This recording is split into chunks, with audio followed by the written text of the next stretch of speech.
Hello friends, അകലെ latest review. Raju ജയനോട് പറയാ, ഋതു അങ്ങനെ ചെയ്തതിന് ഞാനെന്ത് ചെയ്യാനാ അളിയ, എനിക്ക് അവളുടെ പ്രോപ്പർട്ടി ഒന്നും വേണ്ട. അത് കൊള്ളാം, അളിയൻ അങ്ങനെയൊക്കെ പറയാം. ഞങ്ങളെ എന്നാൽ ആ പ്രോപ്പർട്ടി കണ്ടോണ്ടായിരുന്നത്. ആ ഒരൊറ്റ പ്രതീക്ഷയല്ല ഞങ്ങളിവിടെ ജീവിക്കുന്നത് തന്നെ. വേണുവേട്ടൻ പറയാം, അല്ലടാ ജയ, നീ പറയുന്നത് എന്താണെന്ന് എനിക്ക് മനസ്സിലായില്ല. കൂടുതലൊന്നും മനസ്സിലാക്കി തരാൻ എനിക്കിപ്പോൾ നേരമില്ല. എനിക്കിപ്പോൾ ഒരു കാര്യം മാത്രമേ പറയാനുള്ളൂ. ഇവൾക്ക്, എൻ്റെ പ്രിയയ്ക്ക് ഇവിടെ ഷെയർ കൊടുക്കണം. ഇവൾക്കതൊക്കെ നിങ്ങളോട് ചോദിക്കാൻ ബുദ്ധിമുട്ടുണ്ട്, പക്ഷേ എനിക്ക് യാതൊരു ബുദ്ധിമുട്ടുമില്ല. ഞങ്ങളുടെ വീട് പണി പൂർത്തിയാക്കിയിട്ട് ഞങ്ങൾ അങ്ങോട്ട് പോവുക. എനിക്ക് ഷെയർ കിട്ടണം, കിട്ടിയേ പറ്റൂ, അല്ലെങ്കിൽ ഇവളും കൊച്ചും ദാണ്ട് ഇവിടെ നിൽക്കും. പ്രിയ പറഞ്ഞു കൊടുത്തത് അങ്ങനെ ഒപ്പിച്ചിട്ട് ദാണ്ട ജയം വെളിയിലോട്ടങ്ങ് പോയി.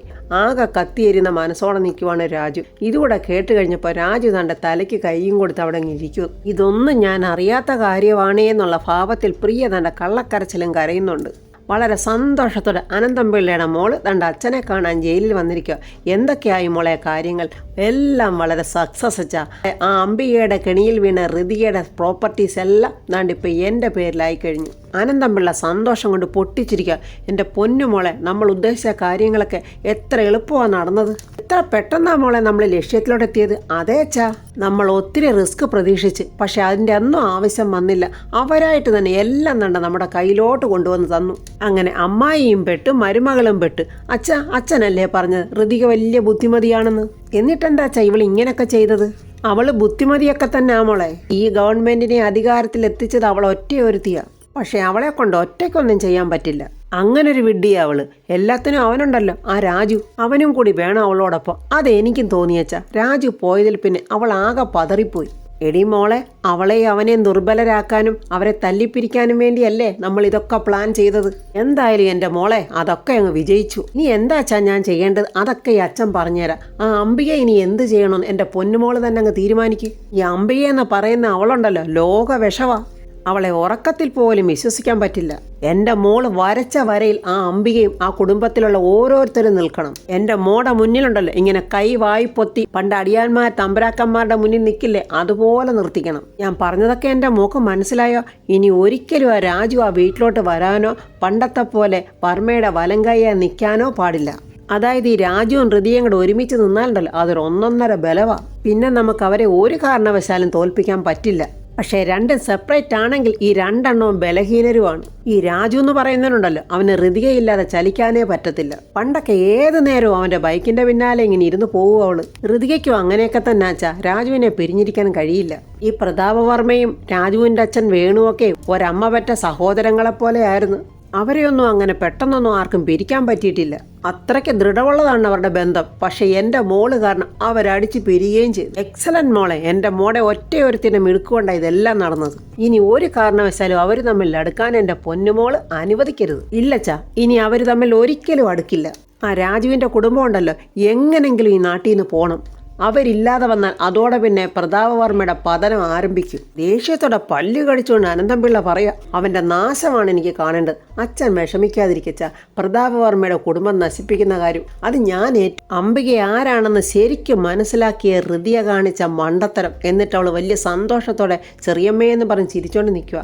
അച്ഛന് ഞാൻ അച്ഛൻ്റെ മകളല്ലെന്നുള്ളൊരു ചെറിയ സംശയം മനസ്സിലുണ്ടല്ലോ, അതെന്തായാലും ഇന്നത്തോടെ മാറിക്കിട്ടും. എന്ത് ചെയ്യാനാ മോളെ, 10-24 കൊല്ലം കൊണ്ട് അംബിക പ്രതാപേട്ടൻ്റെ മനസ്സിലോട്ട് അടിച്ചേൽപ്പിച്ചൊരു നുണയാണിത്. 10 പ്രാവശ്യം ഒരാൾ തുടർച്ചയായിട്ട് ഇങ്ങനെ പറയുമ്പോൾ അതാരായാലും വിശ്വസിച്ച് പോകും. അങ്ങനെ പ്രതാപേട്ടൻ അത് വിശ്വസിച്ച് പോയതായിരിക്കും.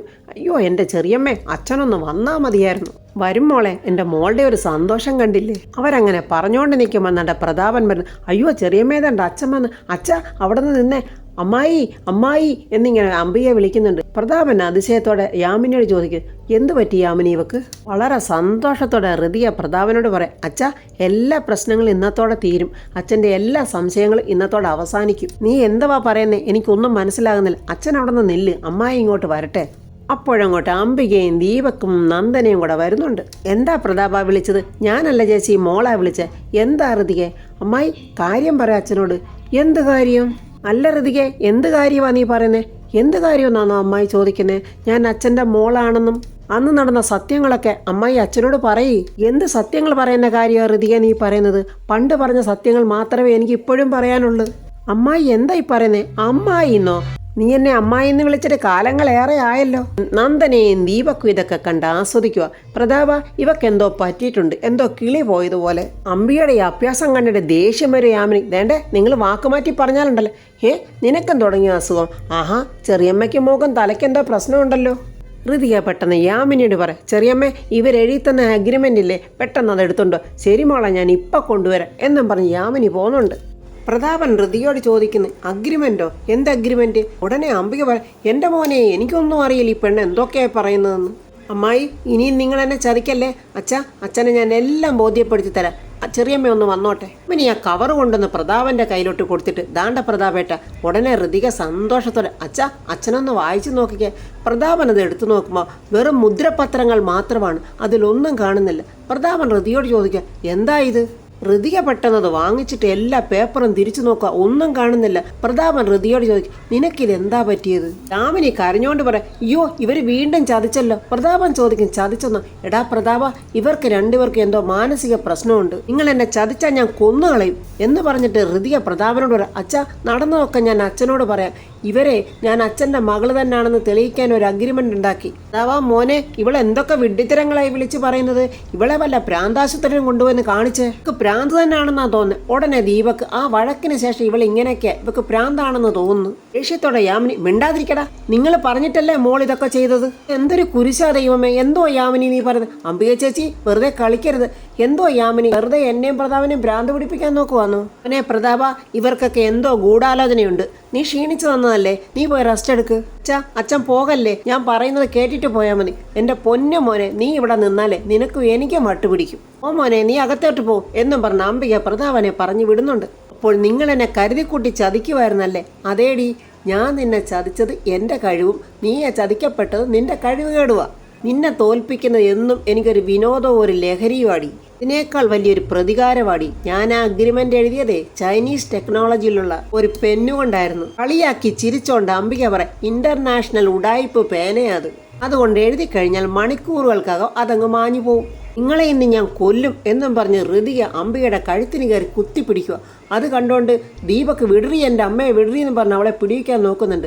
പക്ഷേ ഈ രംഗങ്ങളൊക്കെ കണ്ട് ഭയങ്കരമായിട്ട് ആസ്വദിക്കുവാണ് നന്ദന്. നീ എൻ്റെ കഴുത്തിന് പിടിച്ചല്ലേടി, ഇതിനും കൂടെ ചേർത്ത് ഞാൻ പിന്നെ നിനക്ക് തരുന്നുണ്ടടി എന്ന് പറഞ്ഞിട്ട് അംബികയും ദീപക്കും നന്ദനെയും കൂടെ അങ്ങ് പോവുക.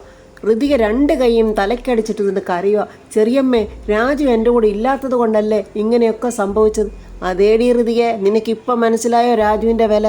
നീ രാജുവിനെ എന്തൊക്കെ പറഞ്ഞ് അവിടെ നിന്ന് തള്ളി ഇറക്കി വിട്ടത്. നിനക്ക് നിൻ്റെ അച്ഛൻ മതി, അച്ഛൻ വേണം, അത് ആവശ്യമാണ്. എന്നാലും രാജു ആരാണെന്ന് നിനക്കറിയാമായിരുന്നല്ലോ. എത്ര പ്രാവശ്യം അവൻ്റെ നിരപരാധിത്വം നിൻ്റെ മുന്നിൽ പറഞ്ഞ് നീ അത് വിശ്വസിച്ചോ? ഇപ്പോൾ ഇതൊക്കെ നിനക്ക് ആവശ്യമാണ്. ഫ്രണ്ട്സ്, ഇതെൻ്റെ സ്വന്തം അഭിപ്രായമാണ് ഞാൻ ഈ പറയുന്നത്. മോളിങ്ങനെ കരയാതെ, ഇനി കരഞ്ഞിട്ട് എന്ത് പ്രയോജനം? അവരിങ്ങനത്തെ ചതി ചെയ്യുമെന്ന് നമ്മൾ സ്വപ്നത്തിൽ പോലും പ്രതീക്ഷിച്ചില്ലല്ലോ. അതെന്താ യാമിനി നിനക്ക് അങ്ങനെ പ്രതീക്ഷിക്കാൻ വയ്യാത്തത്?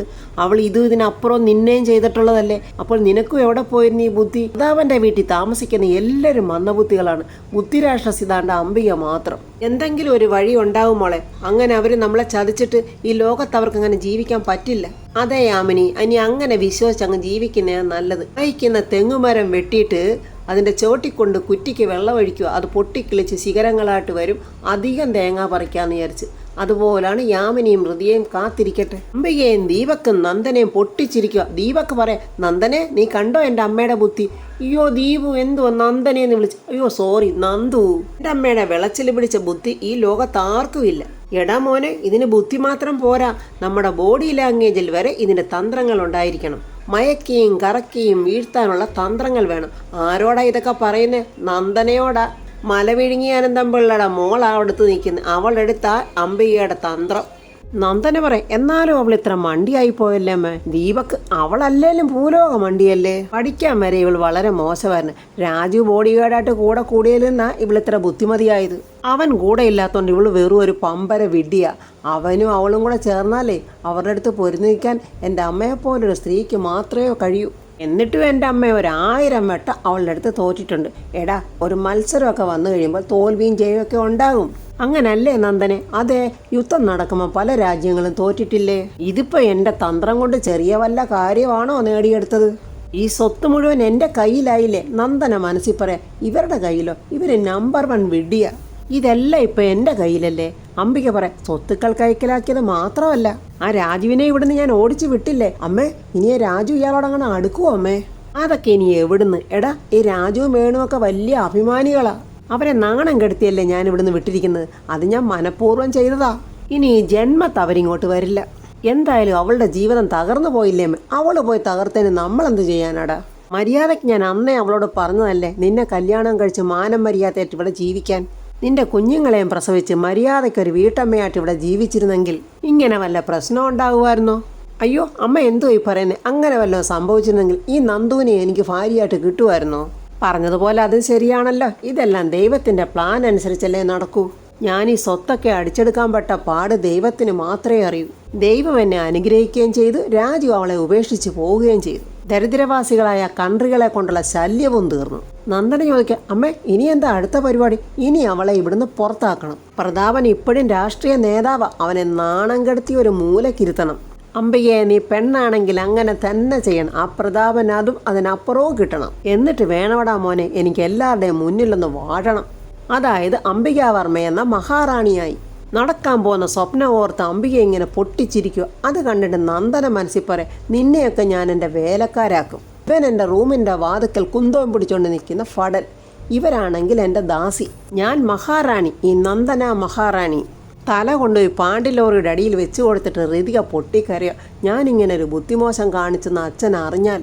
എൻ്റെ മോള് കരയാതെ. മോള് മാത്രമല്ലല്ലോ തെറ്റുകാരി, ഇത് എഴുതി വാങ്ങിച്ച അവരും തെറ്റുകാരിയല്ലേ. വേണുവേട്ടൻ്റെ വീട്ടിൽ രാജു ഒരു മൂലയ്ക്ക് ഇങ്ങനെ ഇരിക്കുന്നു, വേണുവേട്ടൻ വേറൊരു മൂലയ്ക്കും ഇങ്ങനെ ഇരിക്കുന്നു. രാധമ്മ പറയാം, ഉപ്പ് തിന്നവൻ വെള്ളം കുടിച്ചേ പറ്റൂ. ഇനി ആ വീട്ടിൽ എന്തൊക്കെയാ സംഭവിക്കാൻ പോകുന്നത് ഞാൻ വേണമെങ്കിൽ എഴുതി വെച്ച് തരാം. ഉടനെ പ്രിയ കയറി പറയാം, അതെന്തിനാ എഴുതി വെച്ച് തരുന്നത്? അത് ഏത് മണ്ടനും മനസ്സിലാക്കാവുന്നതല്ലേ ഉള്ളൂ. വീടും പറമ്പും എല്ലാം പാൽക്കാരി അംബികയുടെ പേരിലായ സ്ഥിതിക്ക് അവർ ബാക്കിയുള്ളവരെയൊക്കെ അവിടുന്ന് അടിച്ചിറക്കും. അത് പിന്നെ അങ്ങനെ തന്നെയല്ലേ വരും. മകനും എന്തിനും പോകുന്ന ഒരു മരുമകളും ഉണ്ടല്ലോ അവൾക്ക് കൂട്ട്. ആ മരുമകളെന്ന് പറയുന്നോളെ പാവം കളിച്ച് നടക്കുവോ. അവൾ ഒന്നാന്തരം പഠിച്ച കള്ളിയാ. അത് പിന്നെ പ്രിയ മത്ത കുത്തിയാ കുമ്പളം മുളയ്ക്കുവോ? അത് അനന്തംപിള്ളയുടെ അല്ലേ മോള്. ആ 3 കൂടെ ചേർന്ന് ബാക്കി എല്ലാത്തിനെയും അവിടുന്ന് അടിച്ചിറക്കും. കൊമ്പത്തെ പ്രതാപവർമ്മയും മകളും കൂടെ പെരുവഴിയിൽ ഇറങ്ങേണ്ടിയും വരും. ഇതെല്ലാം കേട്ടോണ്ടിരുന്ന വേണുവേട്ടൻ പറയും, എന്തൊക്കെ വിഡ്ഢിത്തരവാടി നീ വിളിച്ച് പറയുന്നത്? ഓ, ഉള്ളതൊക്കെ വിളിച്ചു പറഞ്ഞപ്പോൾ ആത്മസ്നേഹിതൻ്റെ ഉള്ളു പൊള്ളിയോ?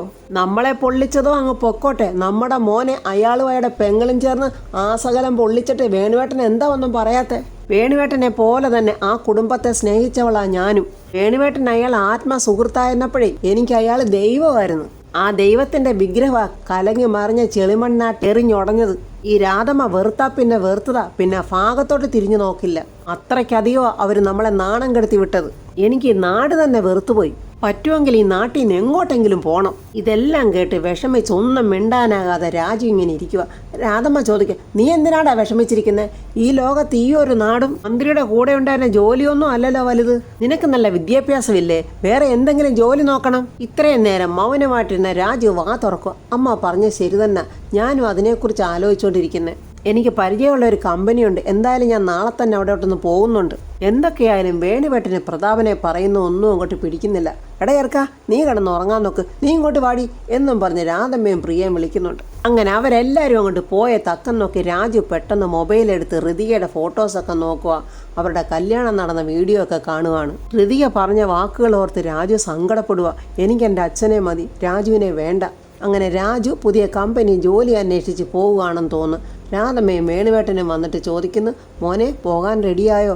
രാധമ്മ പറയും, മോനെ പൂജാ റൂമിൽ ചെന്ന് അമ്മയെ ഒന്ന് പ്രാർത്ഥിച്ചിട്ട് വേണേ പോണ്ടത്. അമ്മ പറഞ്ഞത് ശരിയാ മോനെ, പൂജാ റൂമിൽ ചെന്ന് മന ഉരുകി ദേവിയെ ഒന്ന് പ്രാർത്ഥിയിര്, എന്നിട്ട് മോൻ കാപ്പിയും കുടിച്ചിട്ട് പോയാൽ മതി. അയ്യോ, ഇപ്പം കാപ്പിയൊന്നും വേണ്ട. അതിനെന്താ മോനെ, മണി 8 പോലും ആയില്ലല്ലോ. ഓഫീസൊക്കെ തുറക്കുമ്പോഴേക്കും 10 മണിയെങ്കിലും ആകില്ലേ. അതുകൊണ്ട് മോൻ കാപ്പിയൊക്കെ കുടിച്ചിട്ട് പോയാൽ മതി. അമ്മ, ടൗണിലാണ് ഓഫീസ്, അവിടം വരെ എത്തണ്ടേ? വേണുവേട്ടൻ ചോദിക്കും. അതിന് മോനെ നീ ബൈക്കിലല്ലേ പോകുന്നത്? ഒരു ഒഴിവഴിവും പറയണ്ട, നീ ഇവിടുന്ന് കാപ്പി കുടിച്ചിട്ട് പോയാൽ മതി. ഇവിടുന്ന് ഒരു 20 മിനിറ്റ് പോയാൽ മതിയല്ലോ. എന്നാൽ ശരി, അങ്ങനെ ആകട്ടെ എന്നിങ്ങനെ രാജുവും പറയുന്നുണ്ട്. രാജു അച്ഛൻ്റെയും അമ്മയുടെയും കാൽപാദമൊക്കെ തൊട്ട് അനുഗ്രഹം മേടിക്കുന്നുണ്ട്. എൻ്റെ പൊന്നുമോൻ വിഷമിക്കേണ്ട, ദൈവം മോനെ കൈവിടില്ല എന്നൊക്കെ അവർ രണ്ടുപേരും പറയുകയും ചെയ്യുന്നു. അപ്പോൾ ഫ്രണ്ട്സ്, രാജു പുതിയ ജോലി തേടി പോകുന്നുണ്ട്. എങ്ങനെങ്കിലും രാജു രക്ഷപ്പെടട്ടെ. ഇനി പ്രതാപൻ്റെയും ഋതികയുടെയും പാവം ആ യാമിനിയുടെയും ശേഖരൻ്റെയൊക്കെ ജീവിതം എന്താകും? അവരെ അവനൊക്കെ എങ്ങോട്ട് ഇറങ്ങിപ്പോവും? അംബിക കാണിച്ച വഞ്ചന ഇനിയെങ്കിലും ആ പ്രതാപന് മനസ്സിലാവുക, അല്ലെങ്കിൽ ഇതും ചേച്ചി ചെയ്തത് നല്ലതാണെന്ന് പ്രതാപൻ പറയുമോ എന്നൊന്നും അറിയില്ല. എന്തായാലും മലവിഴുങ്ങി അനന്തം പിള്ളയുടെ മോള് നന്ദന ഇവരെ എല്ലാവരെയും അവിടെ നിന്ന് അടിച്ചിറക്കും, ഇല്ലെങ്കിൽ അവിടെ സേവകരായിട്ട് അവരെയൊക്കെ അവരുടെ നിർത്തുകയും ചെയ്യും. എന്തായാലും പ്രതാപനും അംബികയ്ക്കും ഒക്കെ ഇതൊരു പാഠമാകണം എന്നുള്ള പ്രതീക്ഷയോടെ നാളത്തെ റിവ്യൂ നമുക്ക് കാണാം. എൻ്റെ ഈ റിവ്യൂ ഇഷ്ടപ്പെട്ടാൽ ലൈക്കും കമൻസും, സബ്സ്ക്രൈബ് ചെയ്യാത്തവർ സബ്സ്ക്രൈബ് ചെയ്യണേ.